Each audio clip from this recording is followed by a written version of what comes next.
Dès que je suis arrivée à Tokyo, je suis sortie de l'aéroport et je suis partie directement au Combini. 7-Eleven, toujours ma valeur sûre. Ensuite, je me suis posée à mon hôtel qui était sympa. J'étais pressée parce que j'allais à un concert d'un de mes groupes de J-Rock préférés. Voici donc un petit tour de l'hôtel.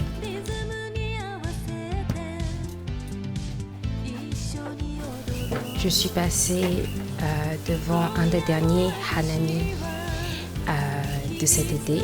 Donc Hanami, ce sont un peu des festivals d'été traditionnels au Japon. Et celui-là était un des derniers à Tokyo. Je ne suis pas trop sûre de ce qu'ils célébraient, mais c'était une expérience vraiment sympa de voir tous ces locaux en fait à Koenji célébrer. Et voilà le concert du groupe Asian Kung Fu Generation, qui est un de mes groupes préférés.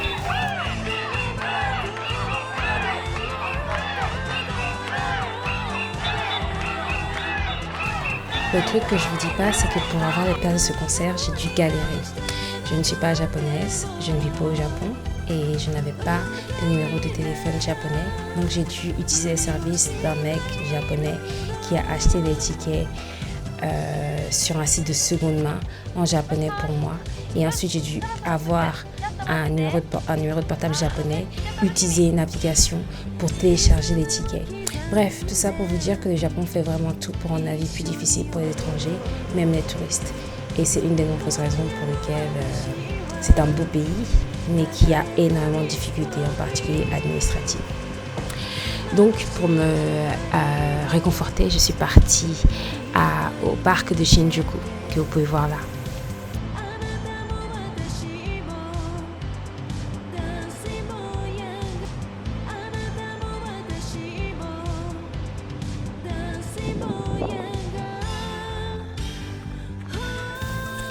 J'ai décidé de me poser dans une pâtisserie végane assez connue à Shinjuku, Marbre Vegan. On m'avait recommandé leur gâteau au citron parce qu'il était vraiment très citronné et j'adore le citron. J'adore quand c'est très citronné, peut-être même trop. Et effectivement, c'était excellent. La serveuse était assez intéressante, mais gentille.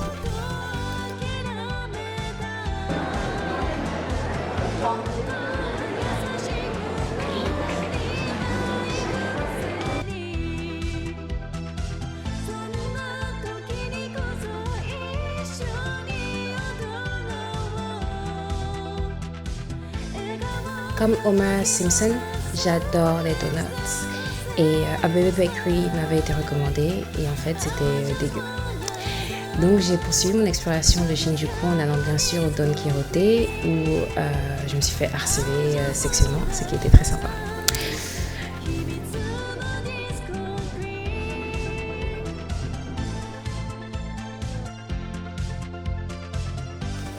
Il y a un truc qui me fait vraiment marrer au Japon, c'est fétichisation entre la culture japonaise et la culture française. Et là, on voit un magasin qui s'appelle Boîte Boulogne, comme ça, au calme. Et j'imagine que personne de francophone n'aurait dit que le Boîte Boulogne, ça a une connotation très spécifique pour les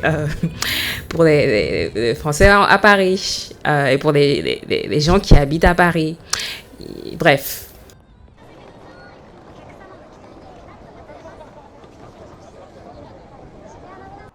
Je vais au quartier de Jinbocho, qui est donc le quartier où on trouve plein de librairies, en particulier des librairies d'occasion. Et j'adore collectionner des livres d'occasion.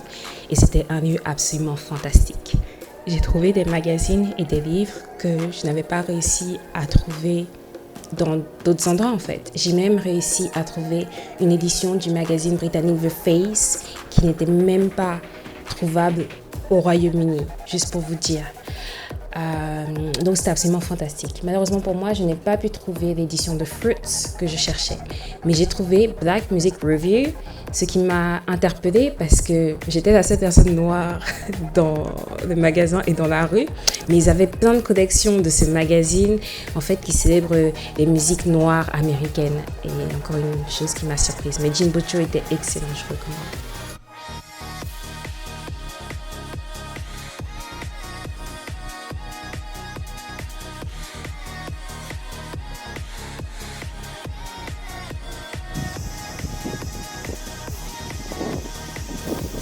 j'avais décidé d'explorer Roppongi, qui est donc un quartier de riches, très sympa, avec plein de musées. Je suis partie manger un bol de ramen parce que même sous une chaleur étouffante, je vais toujours manger mes ramen. Et ce ramen vegan était excellent. Je l'ai dévoré comme c'est pas possible. En tant que méga fan de Don Quijote, comme vous le savez, je suis une Don Quijote touriste. Je suis une touriste Don Quijote. Je vais toujours dans tous les Don Quijote, quel que soit le pays où je me trouve. Le Platinum Don Quijote, il était nul en fait. C'était une grosse déception. Je voyais pas trop la différence entre ça et un méga donkey. En fait, c'est encore plus nul que le méga donkey. Donc voilà, déception.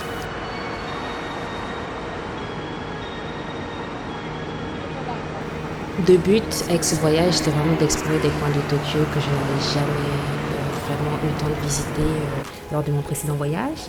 Et cette fois-ci, on était donc à Ueno pour visiter le musée. Donc, c'était vraiment, vraiment sympa. Et il y avait des explications en anglais. Parce que j'ai remarqué qu'un problème que j'ai fréquemment eu au Japon, c'est qu'en allant dans les musées, les explications et descriptions sont en japonais, ce qui est normal vu qu'on est au Japon, mais ça n'aide pas vraiment des touristes qui ne parlent pas japonais. Donc j'étais toujours avec ma petite application en essayant de traduire. Les applications sont très utiles, mais elles ont aussi des limitations. Donc le musée de Ueno est un très beau musée qui donc couvre les arts japonais, aussi bien d'époque surtout. Et donc avec des explications dans plusieurs langues. En général, les langues que vous allez trouver, c'est l'anglais, le mandarin et le coréen, évidemment, parce que la majorité des touristes au Japon seront donc d'Asie et principalement de Corée et de Chine.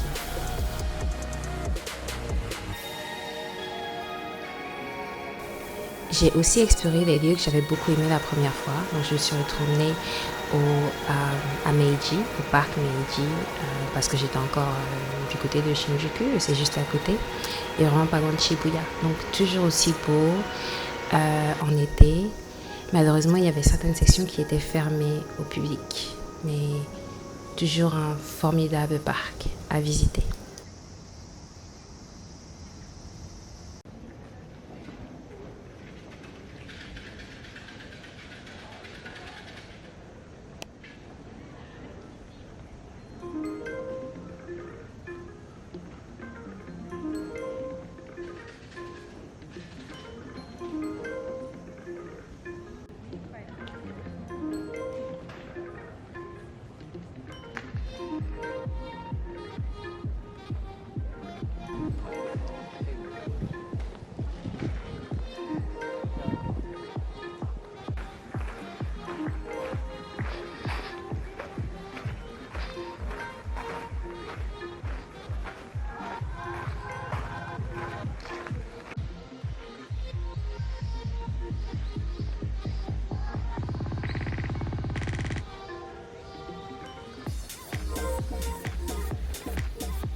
Ensuite, vu que j'étais à Harajuku, j'ai décidé de faire quelques boutiques vintage de fripes là-bas. Et à ma grande surprise, j'ai réussi à trouver des vêtements à ma taille et pas trop chers. Parce qu'en général, j'essaie d'éviter les fripes Tokyoite parce que ce sont les plus chers. Et aussi, notorieusement, les tailles au Japon sont extrêmement petites. Et je suis grande. Mais bon, j'ai quand même réussi à trouver des vêtements assez sympas. C'était une agréable surprise et la vue était très jolie. Pendant que je me baladais, une constante avec moi au Japon, c'était que j'avais faim. Et bon, je suis quelqu'un qui a souvent faim, mais souvent je trouve à manger. Je suis quelqu'un, j'adore les snacks, j'adore les goûter, tout ça. J'ai toujours me goûter comme si j'avais encore 5 ans.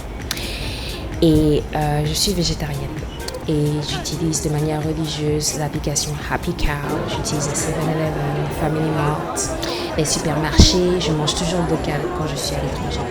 Mais au Japon, les options pour les végétariens et les véganes sont tellement limitées que oui, effectivement, j'avais faim. Et le Japon, pour moi, est l'un des pires pays que j'ai visité en tant que végétarienne. Tout simplement parce que tu as l'impression de jouer à la roulette russe avec les options que tu as. Ce que je veux dire par là, c'est qu'il y a une liste d'ingrédients que l'on peut traduire avec les applications, mais cette liste d'ingrédients a des ingrédients cachés qui ne sont pas expliqués et des fois même il y a des ingrédients qui ne figurent pas dans la liste mais qui sont quand même là et qui contiennent du poisson ou de la viande. Par exemple, une de mes barres de tofu préférées que j'adore, je me suis rendu compte en revenant qu'il y avait de la viande dans une barre de tofu. Cela rend les choses plus difficiles pour les personnes comme moi qui ont une alimentation à base de plantes et sans raison particulière en fait, ce qui est assez cruel et dommage. Le restaurant de sushi vegan où je suis allée était excellent mais malheureusement assez cher et on paye vraiment le prix pour devenir végétarien au Japon.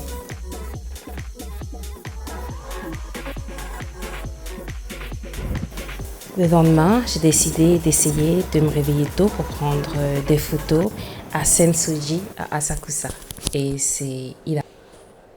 Comme vous pouvez m'entendre le dire, je disais que j'arrivais pas à éviter la foule en fait et il était 8 heures.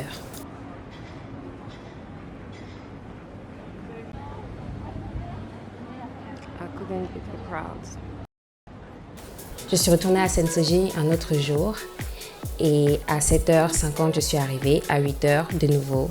Je n'arrivais pas à éviter la foule et on n'était pas en haute saison, mais tout le monde était à Sensoji.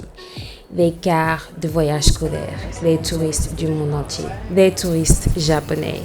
Et une chose hilarante qui est arrivée, c'est que j'essayais désespérément de prendre des photos en me disant que j'allais utiliser un logiciel de retouche pour enlever les gens. Et au moment où je mets le retardataire pour prendre la photo, il y a une petite qui se met devant mon appareil et elle commence à poser. Et donc du coup, on la voit sur la photo. Et c'était tellement hilarant. Son père me disait sorry. Et je me suis dit, cette petite, elle va aller loin. Parce que voir l'appareil photo d'une étrangère et se poser devant pour prendre la photo, cette petite, elle va dominer tout le monde.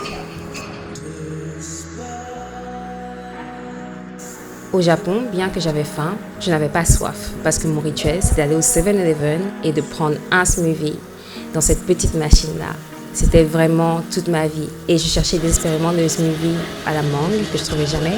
Donc du coup, je me rabattais sur le smoothie vert, en fait, qui était plutôt pas mal aussi. Je suis retournée à Shibuya pour manger dans un izakaya vegan parce qu'un izakaya, c'est une expérience assez japonaise qu'on manque, en fait, qu'on rate quand on est végétarien ou vegan. Il était plutôt pas mal, pas trop gras et tout ça.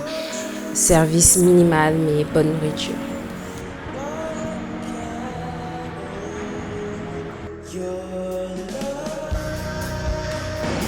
Quand je suis à l'étranger, même quand je suis là où j'habite, je mange toujours local.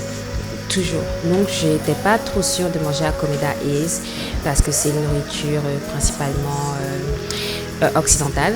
Des sandwichs, franchement voilà quoi. Je mangeais déjà mes sandwichs au 7-Eleven, mes sandwichs à l'œuf et tout ça. Mais leur sandwich vegan était excellent. Le pain au Japon est formidable. Tiens, maintenant que j'y pense, ça me revient.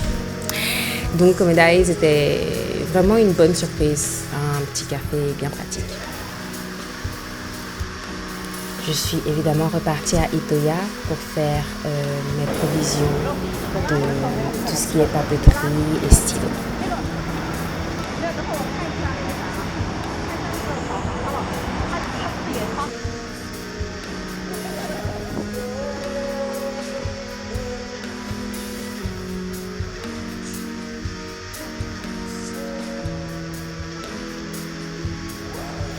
J'ai aussi exploré Rainbow Bridge parce que je pensais que ce serait un pont multicolore en fait. Il n'était pas. J'avais un peu l'impression de m'être fait arnaquer. Il était sympa, mais bon, il n'était pas multicolore. Donc voilà.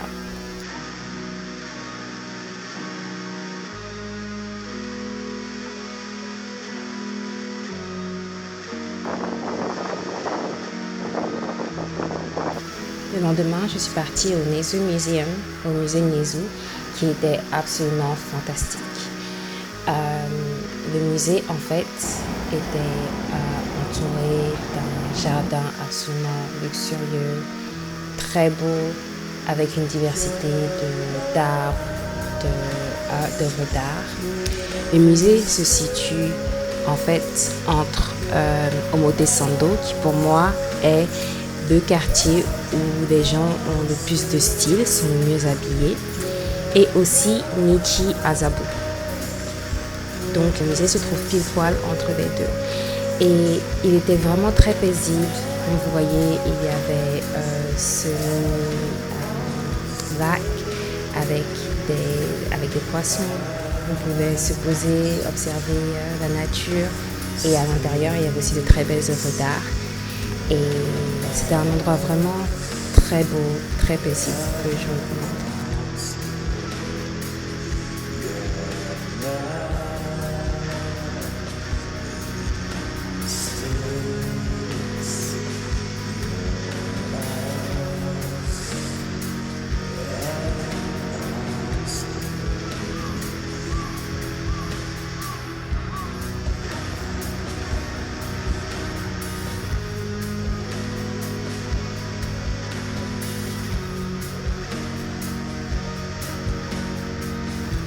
Après tant de marches et tant de culture, j'avais faim encore.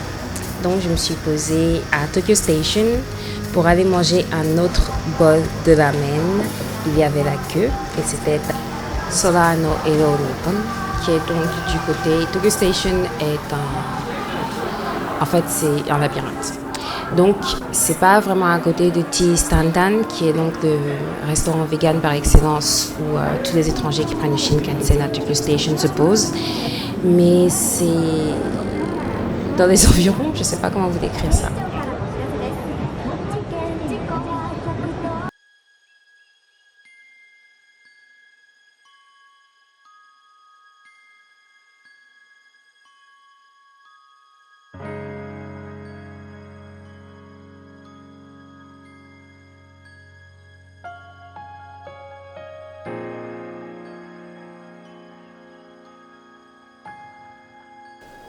Le lendemain était une journée très grise et aussi ma dernière journée à Tokyo. Donc j'ai décidé d'aller voir Tokyo Tower parce que je suis fan de ce manga et cette série télé qui s'appelle Tokyo Tarareba Musume.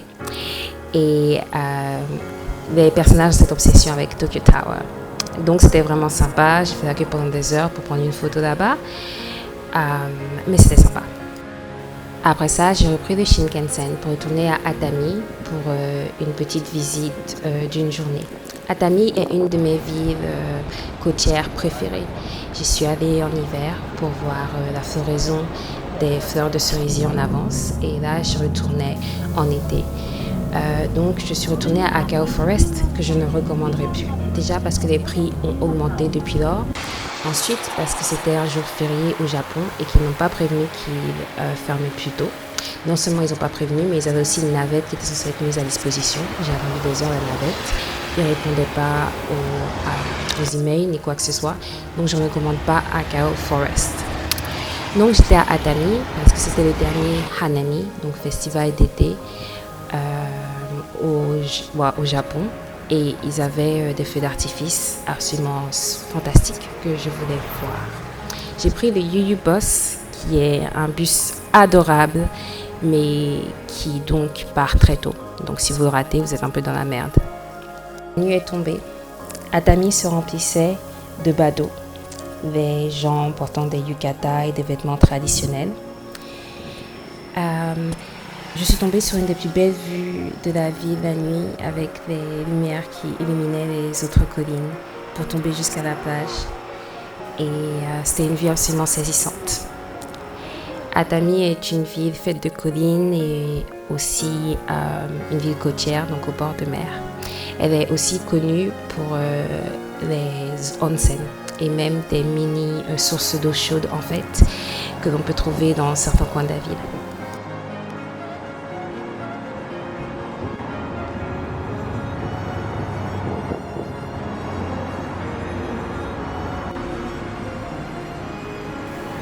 Avec mon japonais très bancal, j'ai réussi quand même à faire un peu de conversation avec les gens dans les magasins et tout ça, pendant que je me préparais à me poser sur la plage avec la foule et attendre que les feux d'artifice commencent. J'étais vraiment très émue d'être de retour à Atami parce que c'était exactement ce dont je rêvais. pouvoir voir une telle beauté, vivre de si beaux moments, ça en valait la peine. Ça valait la peine de dépenser mon argent, de faire un pari fou, d'aller à l'aventure à l'autre bout du monde pour moi.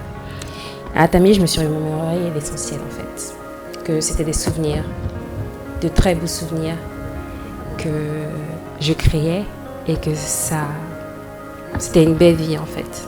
C'était de beaux moments qui en valaient vraiment la peine.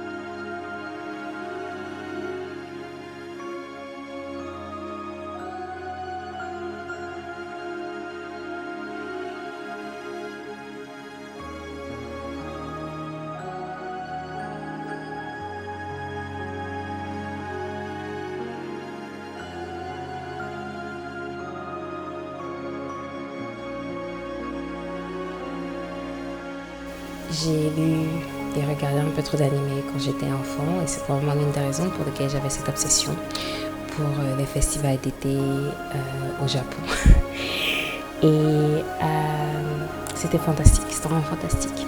Mais tous les bons moments ont une fin et j'ai couru avec tous les autres Tokyoites et les personnes qui n'habitaient pas à Atami pour prendre le Shinkansen qui m'a ramené à Tokyo où je m'apprêtais à embarquer dans une nouvelle aventure.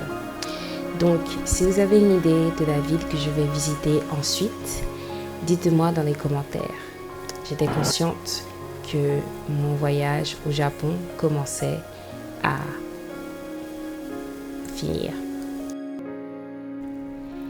Si vous aimez ma vidéo, abonnez-vous à ma chaîne pour plus de conseils d'écriture et de conseils sur comment faire des films. Ou inscrivez-vous sur ma newsletter, sur mon site internet pour suivre mes aventures, lire mes livres et regarder mes films.